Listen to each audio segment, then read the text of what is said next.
Hi, Michelle and Tricia. Thank you for joining us today to talk about how local networking can help build your business, bring in new clients, and most importantly, help make more money. Shall we start off with a brief description on how long you've been running your businesses? Michelle. Okay, I've been doing my own thing for about 12 years. Coincided with me having lots of children at home, so I had to think of something else. So I've tried several things. I started off working as a rep for direct selling companies, where they kind of did a lot of the marketing. They got the word out there and name about the brand, so it was all down to me to get my name out there as the person to go to for that brand. Because I had young children, I was restricted. I really couldn't do networking for those businesses. And then 3 years ago, I started the business that I'm currently doing, which is my complete passion in life, which is all about food and nutrition. And that's when I kind of decided I had to pull out my big girl pants and go out and start networking. Oh, that's brilliant. And you touched there on passion, and I think that's a really key thing, that if you're doing something you love, you're going to put your all into it as well. Tricia. Absolutely. Yeah, it's I've actually been working for 7.5 years for myself through a direct selling company. And again, yes, as you hit the word passion, it really has to be something that you feel from within that's right. But I started 7.5 years ago, but I didn't start networking until mainly 7 years in, I think it was. So just sort of finding my feet a little bit more. Again, lots of information that I've got that's provided from our direct selling companies, but it's all about you. You are the face of your brand, and it's how you yourself get the message out there. So that's right. Yeah, people buy people, don't they? They really do. Yeah. So when you started, what kind of marketing were you doing, Michelle? It was mainly word of mouth. So I was going into people's homes and people's offices and going to local events like school fairs or health and wellness fairs and selling my products. So it was all about the people that were in front of me and what I could kind of, the opportunities I could get and who I could reach, backed up by social media. And obviously email marketing, which I don't do very much of at all now. It's kind of progressed to mainly social media and in person. So that was what I was doing, but what I am doing now is a combination of networking, regular networking, as well as visiting other networking groups on an ad hoc basis, combined with social media. I don't pay for advertising because I don't feel it's really necessary. And I think if you're a solo business like I am, it costs an awful lot of money for not guaranteed results. Whereas when you're talking to people face to face, and then backing that up with your social media presence, I think that's more powerful.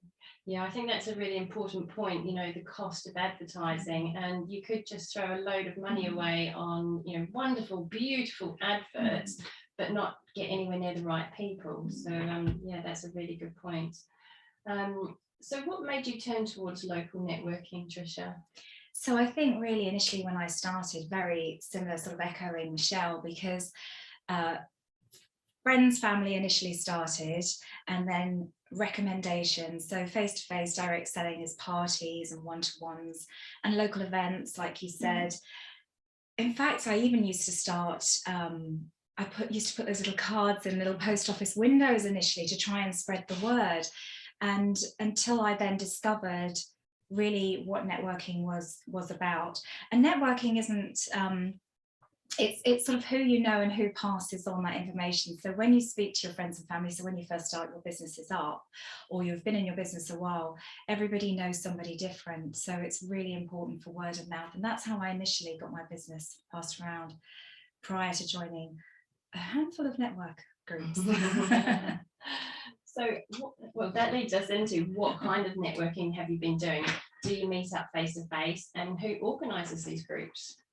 Okay, well, with my first couple of businesses, I did go to a few networking groups very, very occasionally, and I always found them very intimidating. They were usually the kind of groups where you have to be a member, so you have to pay membership, and you're meant to attend regularly. I went as a guest, obviously, to, you know, just to meet the people, but I found that everybody knew each other, and they were people who really weren't my ideal audience. So may have been people who were builders, and I was selling ladies jewelry at this time, so builders or lawyers, and people who didn't really see the value in what I was doing. So it's about finding the group and the networking that's right for you. I haven't done online networking because I really believe that face-to-face is the way to go, especially when you're in kind of a wellness and service or product-based industry. Trisha comes to my meetings and she brings her products with her, so I get to sample all of her stuff, and when I'm doing that, or when people are doing that, they then are listening to Trisha tell us all about benefits of those products, and it really does work very well. So also with my business, I will take along a handful of recipes that I have made to show people how healthy eating can taste delicious. I haven't done that lately, I'm sorry. Samples do come in occasionally, which is absolutely delicious as well. But, so it is really beneficial if people can actually try what you do or see what you do. That really, really helps.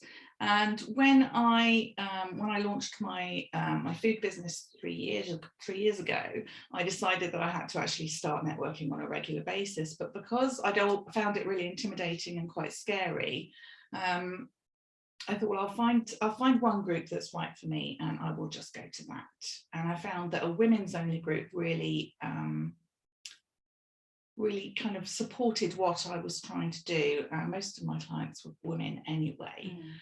So it's thinking about what you do and what you offer, and who those people are that attend.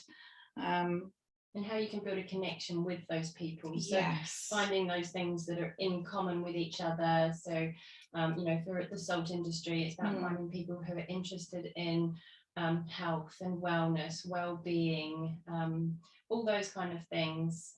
It all complements. Exactly. It complements each other. Definitely. So it could be nutrition from the inside, the salt healing, and things that you put on your skin. So it does. It's amazing the power of working together as well and supporting each other is really what it's all about. So the opportunity for collaboration is collaborations enormous. are just the best, aren't they? And it reaches a wider audience by doing that. And I think, again, you know, yes, I did my networking. I've done both networking. So face-to-face is by far the most successful way of doing it, because we touched earlier, people by people, and we might be mentioning that quite a lot, but when you actually meet a person, you're actually physically meeting them. They're not behind a screen.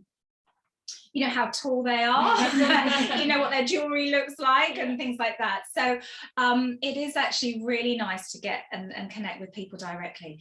But I found that bringing, like myself, products along with me so people can smell and check it. Whereas when you're online networking, which is fantastic as another alternative, but you don't get the smell, I don't get the taste of the salts. I can imagine it. I can be describing to you my skincare and telling you what it smells like, but you're not smelling it for yourself. So by being in person and being able to taste and touch and feel is so important.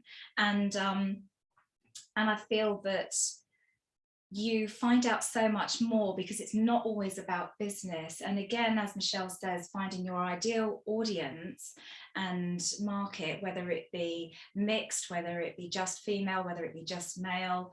Again, you don't know, other people may be interested for buying gifts and things like that.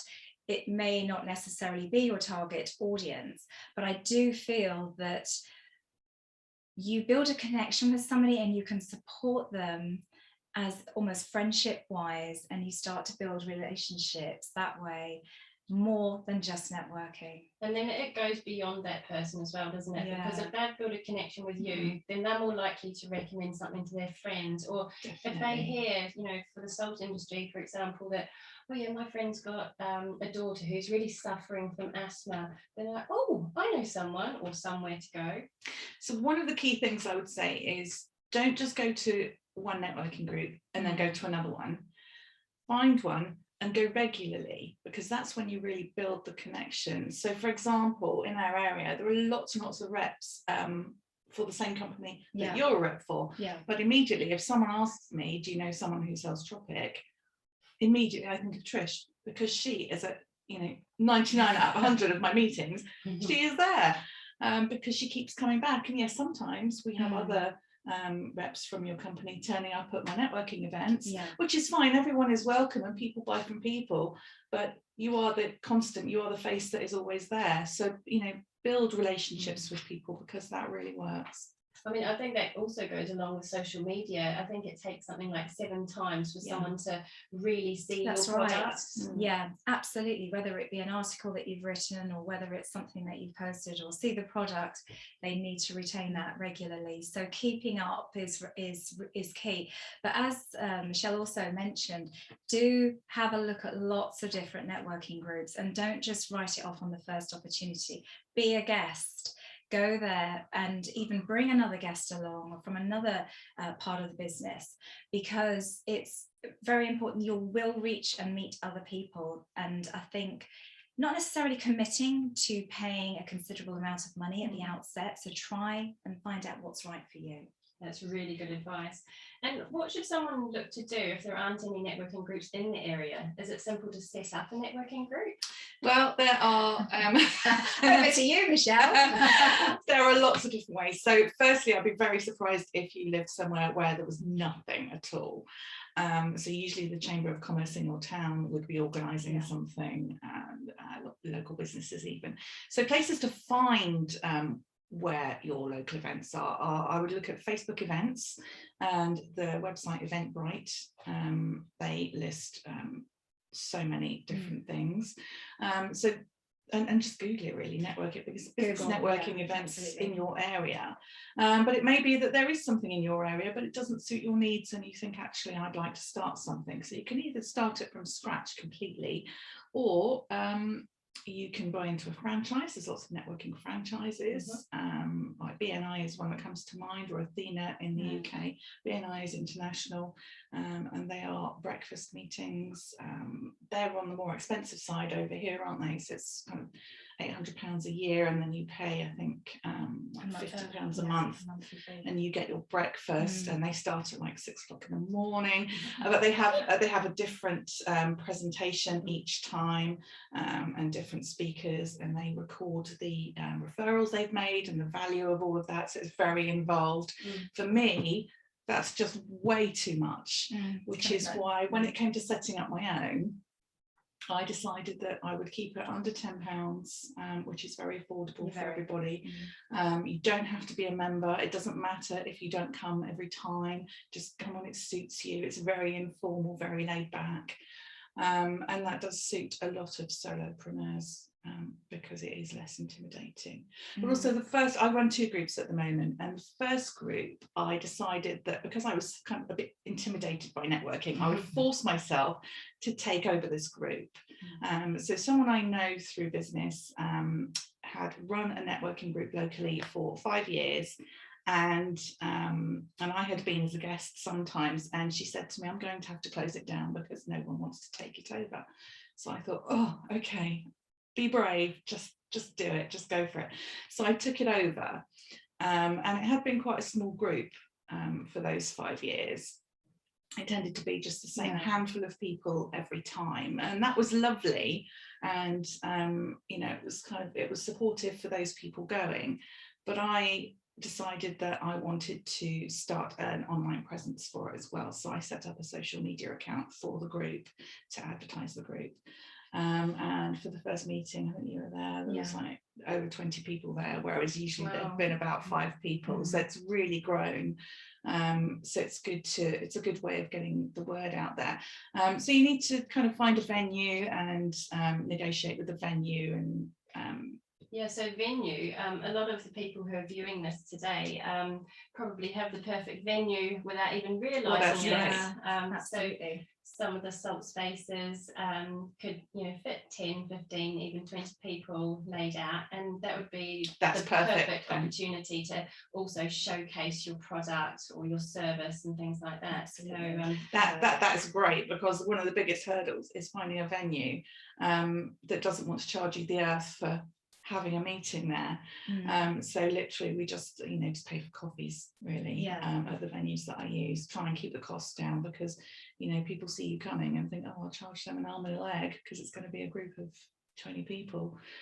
So if you have your own venue, that is brilliant. If anybody wants to chat about starting something up, then I'm more than happy. They can reach out to me and I'll my hand. But yes, it's worth being the host because everyone knows you. Yes. And that's what I've found in a difference between attending and hosting.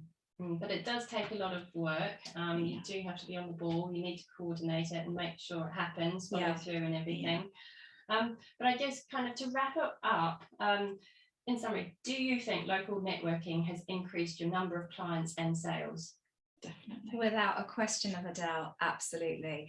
I have to say that local networking, face-to-face, getting to know the people, there are so many people that have become my friends through this, and Michelle as well, just meeting yourself, Erin, as well. It's very much a case of more than just networking, but without a doubt, it is one of the most powerful tools that you can do is network, get your name out there, be regular. It has increased my business. I would have said at least 35% of my business has actually come from networking, and it's not just necessarily the people who are there that you're networking, whether to sell your product, etc. It is who they know.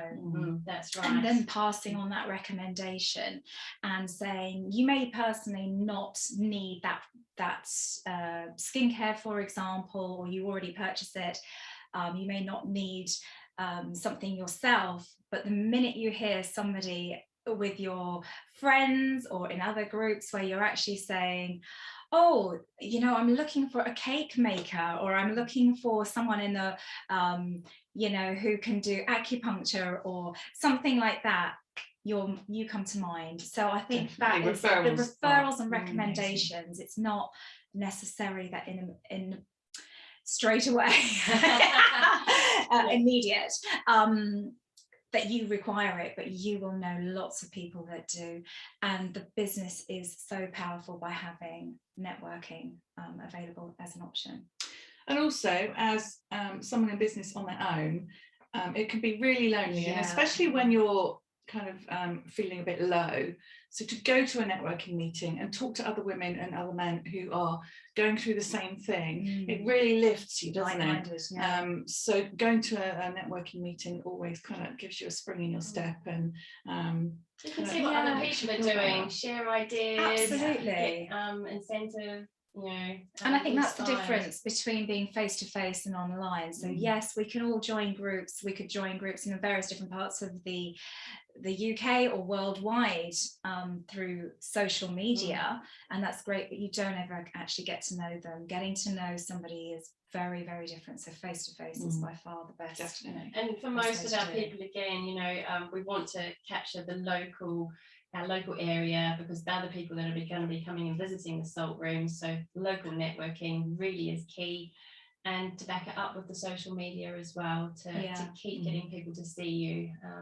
And also, once you've been to that networking event, often people will go to social media to almost kind of validate you, won't they? And to see, oh, what is it really all about? What else can I find out? So having that social media backup is really, really important too. Definitely. And I think the thing is as well, the more referrals that you pass on to said people in the group, the more they then pass on for your business as Yeah. well. So it's supporting each other, and I think that is so key, because a lot of people may just be taking referrals and perhaps not spreading the word. So you do have to network and be part of it and pass on your referrals as well, and that is key. So what you give, you get back. Excellent.